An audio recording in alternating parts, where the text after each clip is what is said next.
Ladies and gentlemen, welcome to the G-Shock Watcher. Today I want to run through the Casio integrated report and talk about some of the challenges they've been facing in their business and the direction they're taking and where G-Shock is actually going with that journey. And in addition, just out of excitement, I also want to talk about this particular guy, the DW5600 Blue-White Porcelain Edition, which I just got delivered yesterday. Thank you so much for joining me today.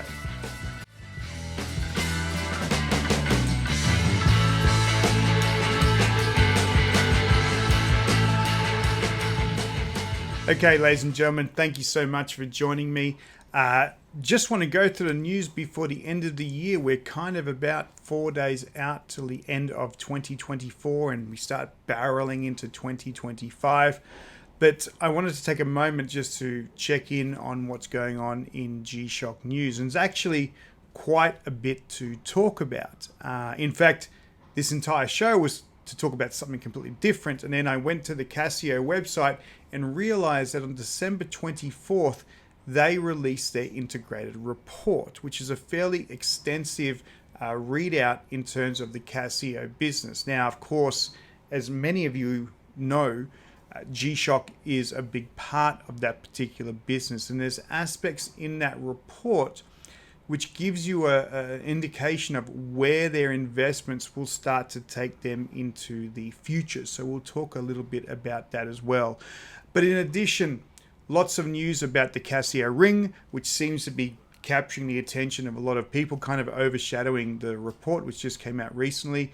There was some legal things they called out in China, which kind of links into the integrated report, and then also the watch I wanted to talk about as well. So let's get started first. The first thing I wanted to talk about before we jump into the report was that Casio themselves won a unfair competition lawsuit in China recently. Now, I just spent some time over in China. Not that it makes me an expert, but interesting that we sort of see a lot of the work being done in China, and sometimes there's this sort of unfortunate situation that we see many organizations in where there's this kind of innovation through copying. It doesn't happen all the time. There's some incredible innovations that we see in China which just completely leapfrog what we see from the Western worlds, but there's also going to be some companies who are taking advantage of local innovation and being within a country which is kind of heavily bordered, I guess. And in this particular case, Casio went to court with a company called Guangzhou Taiyuan Watch Industry and Shenzhen Tazhou Watch Co. I absolutely know I'm butchering these names, so apologies on this one. But they had this court case about the G-Shock line, about specifically the GA110, which is, let's just have a look here, shock base. And that's a fairly common model, GA110. So, yeah, okay, iconic G-Shock design. I think we see this one a fair bit. In fact, if we go through here, there you go, exactly the same watch itself. So this is the actual watch which was designed, the GA1110, 110, not 1110, that would be 1000. But obviously this particular watch was launched in China, as they can say, launched in China in 2010. Popular watch line achieved top sales for 5 years, for 2016 and 2020. And this particular watch would appear to have been copied by this particular companies, and so what they were looking to do was to basically get that off the market and make sure it retains with the G-Shock line, which is important, right? I mean, that's your company, that's your product. I don't want to say it's your brand. Your brand is how you act in the market. Your logo is your logo, but your product is your product. And this particular product, which Casio has, sorry, confusing different companies here, that Casio has with their G-Shock is very iconic. You see this type of watch in a number of different people's arms, and it looks like the company was awarded a sum of 3 million won. So 3 million won if I work that out, let's see, 3,000,000 RMB to USD, it's almost $500,000 in US. So, not a small sum, but not a massive sum either for a big Casio like company. But good to be able to see that they've been able to maintain their protection on their product lines, because that is very, very iconic to the G-Shock brand. The other thing which I think is really interesting to talk about is, where is G-Shock headed? Where is Casio headed? And this is where we start getting into the latest release of the integrated report. Now, this report had been delayed because of the ransomware attacks that they actually had recently, and I did a video about that a month ago. But this release, or this report, was late in release, and so now it's actually come out.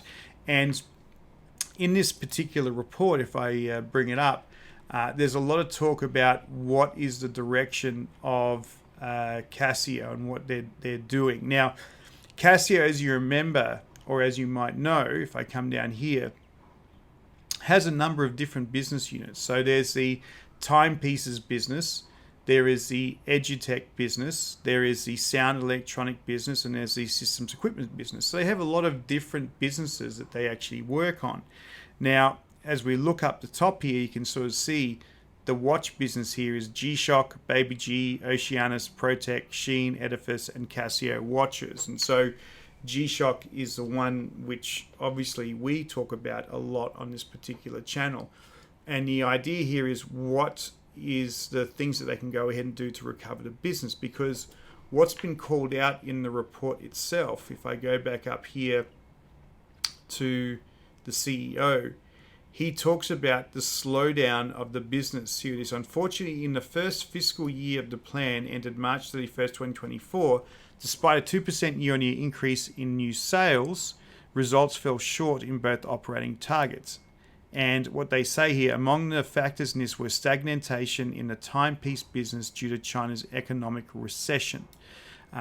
There's also obviously the electronic dictionaries business and the music business. But the first one, I mean, obviously the first point you're going to call out is going to be the biggest point. And so what they're calling out here is the first challenge they actually have is stagnation in the timepiece business due to China's economic recessions. So obviously China has a massive impact on the timepieces business, and I would guess a lot of that probably comes from the G-Shock line of the actual business as well. And you can sort of see why that previous news story would be very, very important. The fact that they don't need to lose their revenue of their watches to copycats in the marketplace, because China has an impact on the overall business for Casio through G-Shock. So, they're really concerned about what the impact of the China business actually means for them. So if you start looking at where they want to look at trying to help address their business, they want to move their timepieces business more aggressively up into growth. So what that means is they're going to have to start to invest fairly heavily in terms of what they're doing in the business to attract customers, to introduce new models, maybe to actually go down into a different price bracket to be able to get into more of the entry market. G-Shocks have an interesting range. They're not necessarily always cheap. They're not necessarily always expensive. They have a fairly broad range, but there's obviously a market that they might want to get into, and especially if they want to start getting into markets outside of China. There's a emerging market in probably, say, India, in ASEAN, in those sorts of markets as well that they want to go after. Maybe in some of the Eastern European countries, Latin America, trying to get into some of those markets which might not necessarily be their normal markets. You need to look at introducing new types of brands.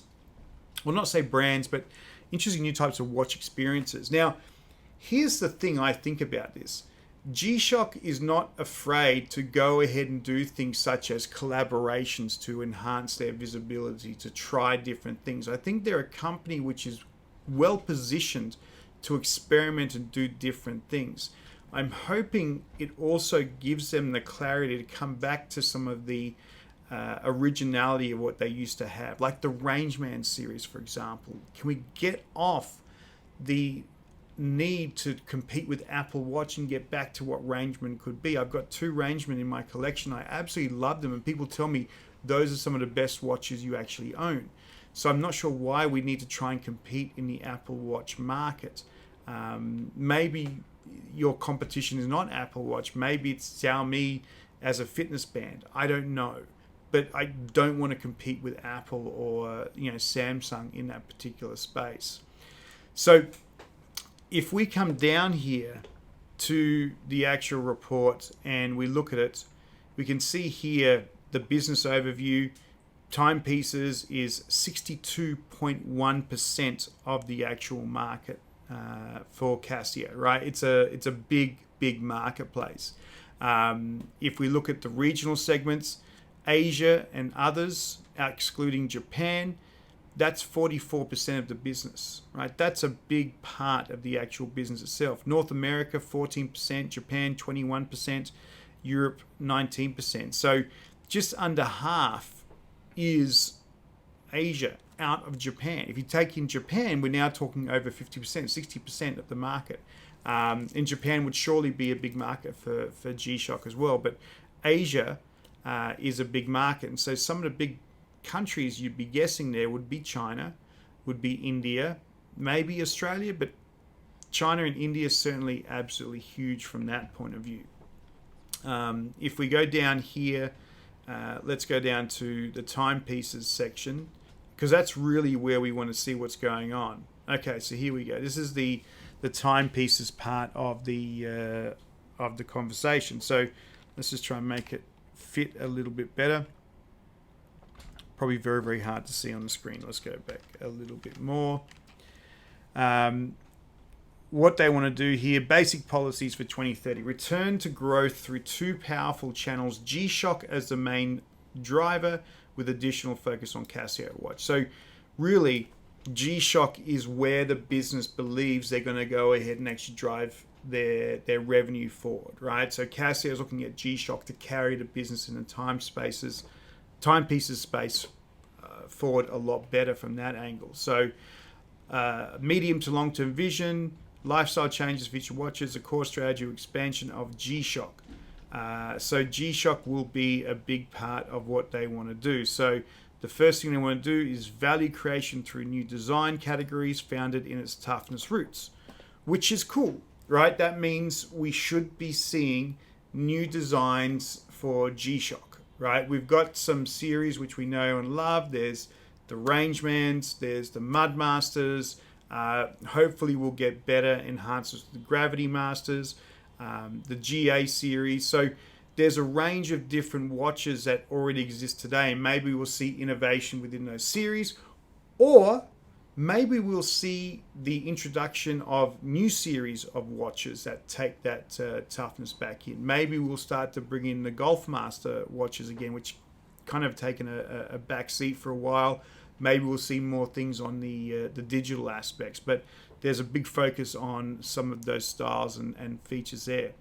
Second is strengthening of the metal lines. Okay, so this is interesting, and we're seeing this a lot more of the metal lines coming up in the GA2100 series now. So those are interesting. In fact, just recently there was some of the watches. I think I even have them up on the screen here.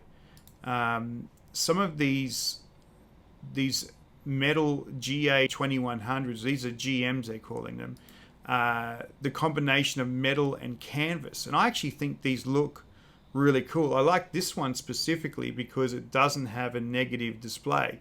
But this is a battery operated watch, and as much as I say I hate battery operated, I like tough solar. I'm wearing a battery operated watch on my wrist right now. I've got one I want to show later on. But this is nice. This is a metal watch with a canvas band. And I think these are some of the design risks that Casio needs to go ahead and actually take to try and capture the innovation for people in this particular market.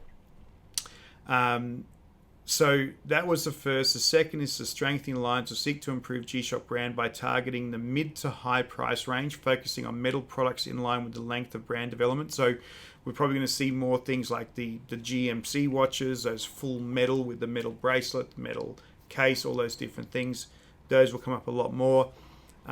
Maybe some more innovation in the MTG lines. They're starting to look a little bit too similar. MRG, there's incredible MRG there, but is that a revenue driver or is that more around presence? Because MRGs are super, super expensive and there is a market for that, but it's not necessarily mainstream. So that will be interesting.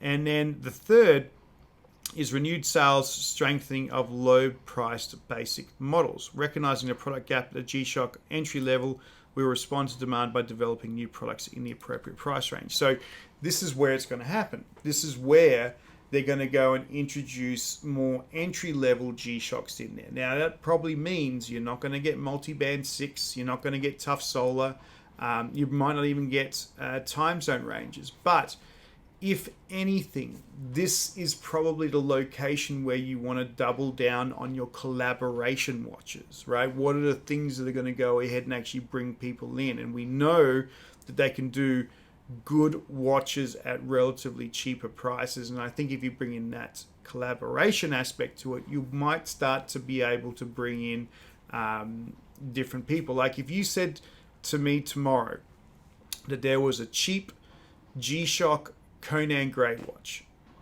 my daughter would be all over it. She would be there, she would buy it. You know, at a concert, if you're selling Casio G-Shock watches that are co-branded with a particular artist, you will capture people like crazy. So I think it's not enough just to have the entry level in there. It's the intelligent or clever marketing and advertising to push that brand through. That's really where you need to be able to go ahead and actually have it. So I think that's going to be interesting from that point of time. Then it says here, at the same time, we will drive expansion of Casio watch, conquering the new younger use groups by promoting its cool image through further sales, strengthening. Like, okay, this is the one where I'm interested. I don't think Casio necessarily has a cool brand. Casio as a brand itself, I think resonates in terms of school calculators and instruments that I have to go ahead and actually play. But G-Shock was that thing which took me away from that. G-Shock was a brand which I went in there. So I would like to think that maybe don't invest so much on Casio as a youth brand.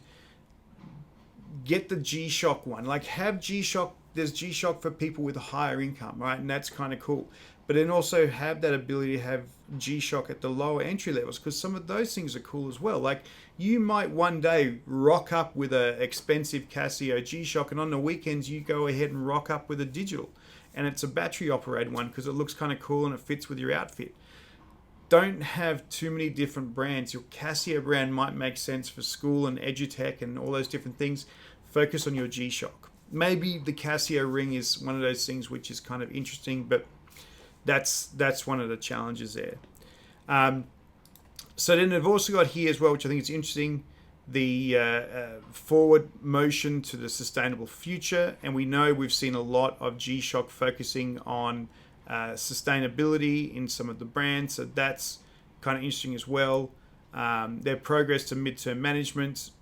Okay, so they've talked about increasing brand awareness and improving the sales share of products in the high price range. I think that's a tough space. I would like to sort of see more collaborations again. I think we've lost that sort of thing. They're still calling out, due to prolonged stagnation in the Chinese market, knock-on impact on surrounding countries, we fell short of expected effort. Additionally, net sales shares of premium product lines and of the Indian and ASEAN markets remained at the previous fiscal year's level. This is where it's interesting again, right? Because they're calling out India and ASEAN. Now, remember, India has a massive, massive population. Indonesia has a massive, massive population. Like the population, this will be interesting. If I go here, let's have a look. If we were to say, what is the total population of ASEAN nations? 695 million people live in ASEAN nations. Okay, so what is the total population of the US? So it's double the population of the US. Now, of course, there's complications working in ASEAN. I work in ASEAN all the time. And so you've got different laws and different market regulations. But the ASEAN nations, right? Let's have a look at this a different way. What is the ranking of ASEAN nations by population? So Indonesia, of course. Indonesia is absolutely massive, right? 283 million. Philippines, 115 million. Vietnam, 100 million. Then you go into Thailand, 71, and so forth, right? So these are huge populations of country. Lots of growth in those markets, people wanting to spend money. If you look at some of these different things, it's like phones, right? India, for example, has high penetration of companies like Redmi and lower cost phones, and they're really big. Indonesia, same sort of thing again. So I can understand why Casio is looking at going after India and ASEAN as growth vehicles for their business, because these are massive markets. So, looking at those particular markets as avenues for growth make a lot of sense. GShock has achieved its growth through evolution of technology to support its quintessential toughness. Yes. Going forward, by further evolving this technology-ridden toughness, we will successfully create new design categories for the fiscal year ending March 31st, 2026. So this means, again, like I said, what we're hoping to see here is new design categories for G-Shocks coming out in this particular year. So hopefully this is a year we see a spurt of innovation coming through. Moreover, while G-Shock has numerous fans worldwide from young people to adults, it still has major growth potential in a mid to high price range. So we'll start to see more things going on in the higher range. So probably the MTGs, the MRGs, I think what they did with the 40th anniversary of the GMC, that was an interesting watch. There's obviously going to be investments in that higher to mid-range. So they're going to go after that market above and looks like at the market below from that particular angle. So accelerating sales, India and ASEAN markets, as we sort of talked about, it makes sense. So the recovery is going to take longer in China. We're concentrating on India and ASEAN. In India, we will use 2 major ambassadors to expand G-Shock recognition and strengthen expansion into 5 major urban areas. Okay, two major ambassadors to expand G-Shock brand recognition. I would love to know, who do you think would be the brand ambassadors in India? I will put a hedge that there are 2 industries that they might come from. One would be sports, which might be cricket, and the second one would have to be Bollywood. And I don't know who those people actually would be, but if there are 2 incredible influences for people, India, it's going to be cricket, and it's probably going to be Bollywood. So who do you think would be the brand ambassadors for G-Shock in India? Let me know in the comments below. That would be great to get people's opinions.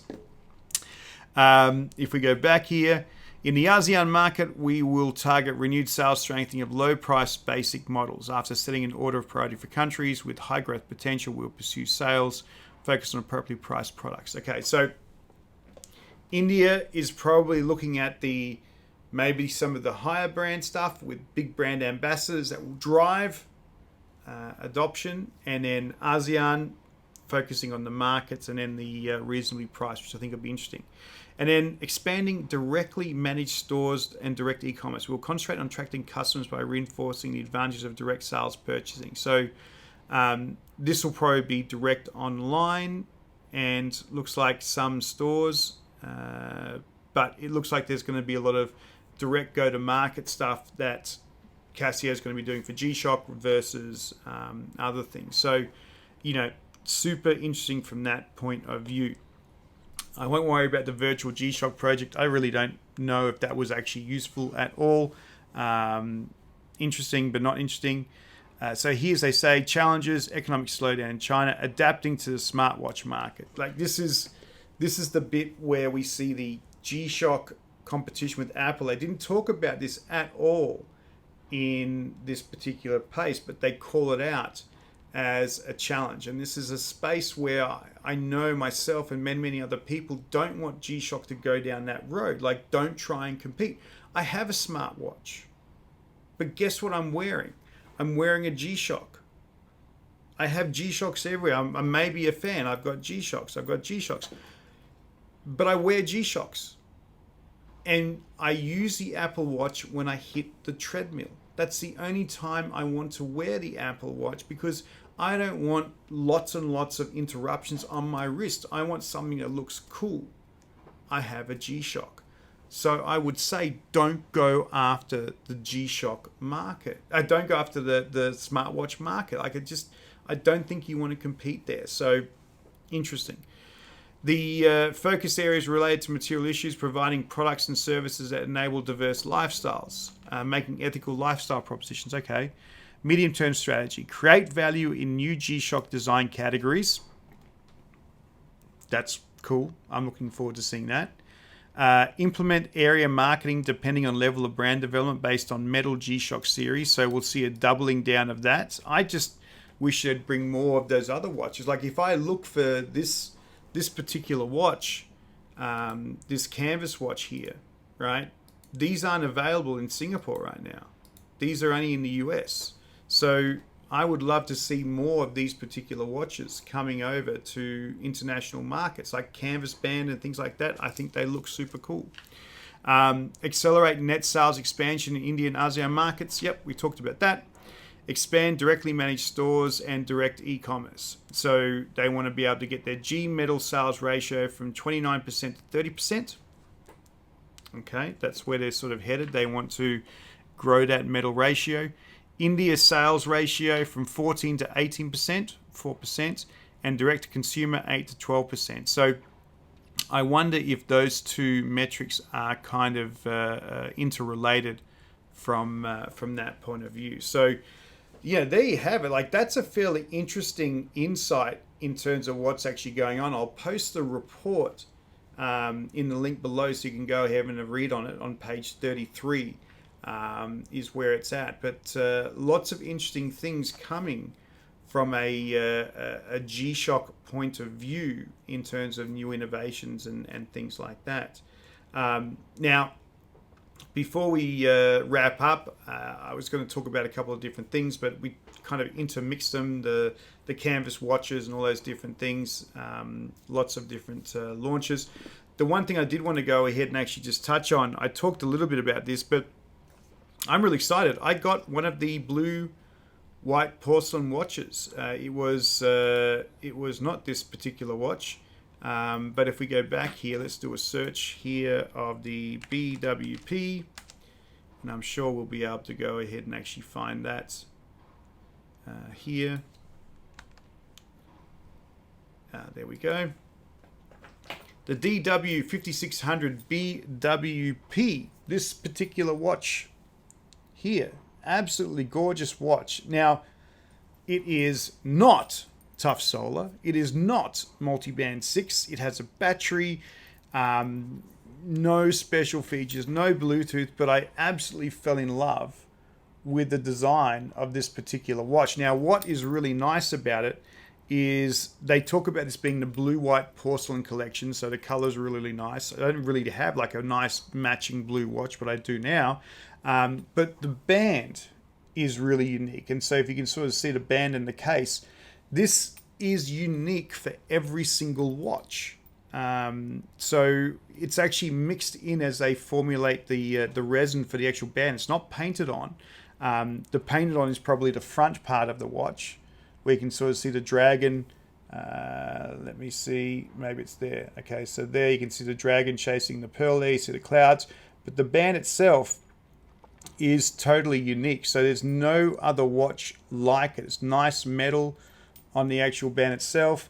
There's actually this is going to be hard to sort of show, but there is actually a nice backing plate on it, which is kind of cool as well. But I really love this particular watch. I managed to pick it up on Buy for $70 Sing, which is much cheaper than the $140 US, which it was actually released for. So very happy. I think that was the nice find of the week. And as I said to a friend, they said, wow, that's really cool. How much did you pay for shipping? The watch cost me 70, the shipping cost me 50. But I really wanted to get the watch as quickly as possible. So that's it there. So anyway, there you have it, ladies and gentlemen. Thank you so much for joining me today. It was kind of a quick one, but I was really, really interested in taking you through the report from Casio on G-Shock and where we're going to see the business for G-Shock actually going. So thank you so much for joining me. I hope you had a great Christmas. I hope you have a very safe new year. Please like, subscribe, comment. This has been the first year of doing this. I've really appreciated everybody's support. So thank you so much. And I hope we can keep going ahead and actually doing this in the new year. Thanks so much. Bye-bye.